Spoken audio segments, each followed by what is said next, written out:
Chapter 10. Paul. Paul had the best seat in Mrs. Jewell's class. He sat in the back of the room.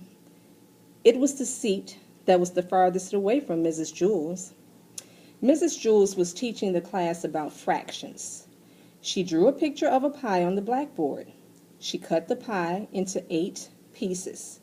She explained that each piece was 1/8 of the pie. Paul never paid attention. He didn't see the picture of the pie. He didn't see anything.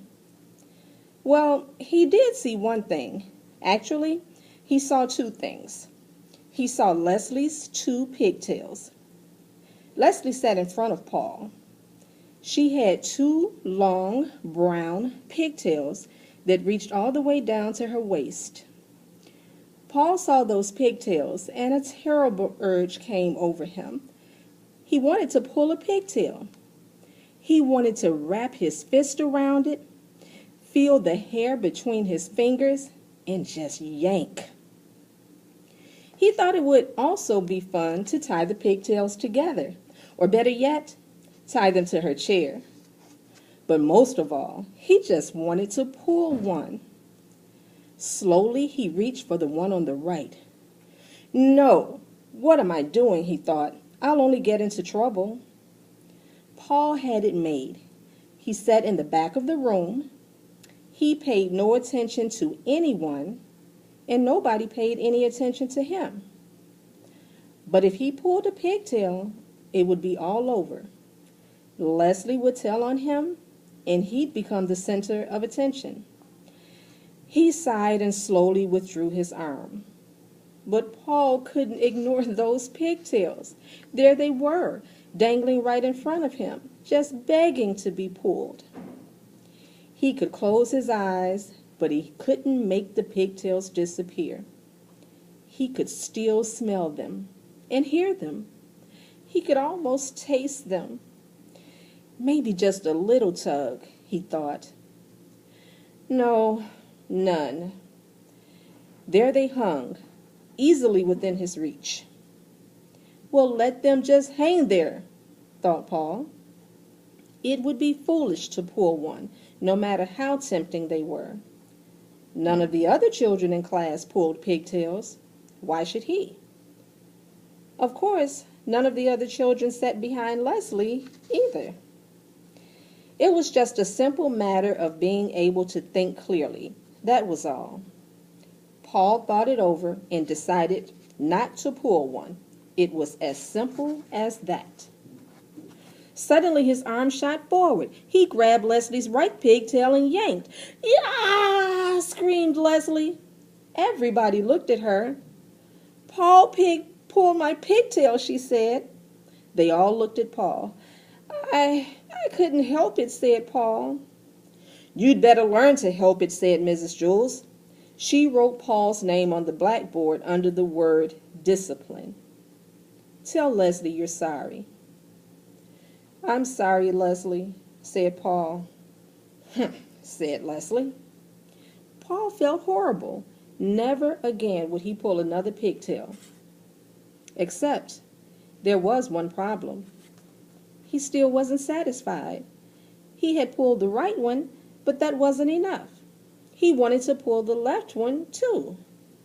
It was as if he heard a little voice coming from the pigtail saying, "Pull me, Paul, pull me." "I can't," Paul answered. "My name's already on the blackboard under the word discipline." "Big deal," said the pigtail. "Pull me."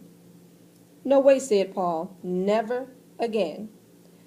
"Oh, come on, Paul, just a little tug," urged the pigtail. "What harm could it do?" "Lots of harm," said Paul. "Leslie will scream, and I'll get in trouble again." "Boy, that's not fair," whined the pigtail. "You pulled the right one, now it's my turn." "I know, but I can't," said Paul. "Sure you can," said the pigtail. "Just grab me and yank." "No," said Paul, "it's not right." "Sure it is, Paul," said the pigtail. "Pigtails are meant to be pulled. That's what we're here for." "Tell that to Leslie," said Paul. "Leslie won't mind," said the pigtail. "I promise." "I bet," said Paul, just like she didn't mind the last time.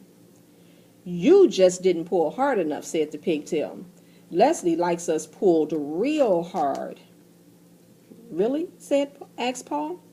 "Cross my heart," said the pigtail. "The harder, the better." "Okay," said Paul, "but if you're lying, I promise," said the pigtail. Paul grabbed the left pigtail. It felt good in his hand. He pulled as hard as he could. "Yeah!" screamed Leslie. Mrs. Jules asked, "Paul, did you pull Leslie's pigtail again?" "No," said Paul. "I pulled the other one." All the children laughed. "Are you trying to be funny?" asked Mrs. Jules. "No," said Paul. "I was trying to be fair. I couldn't pull one and not the other." The children laughed again.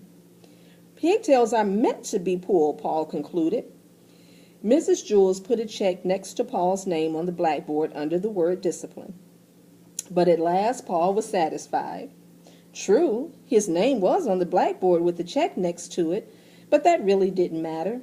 All he had to do was stay out of trouble the rest of the day, and his name would be erased. It's easy to stay out of trouble when you have the best seat in the class. In fact, Paul could do this every day. He could pull Leslie Pig's tails twice and then stay out of trouble the rest of the day. There was nothing Leslie could do about it. Suddenly, out of nowhere, Leslie screamed, "Yeah!" Mrs. Jules circled Paul's name and sent him home early on the kindergarten bus. Nobody would believe that he hadn't pulled Leslie's pigtail again.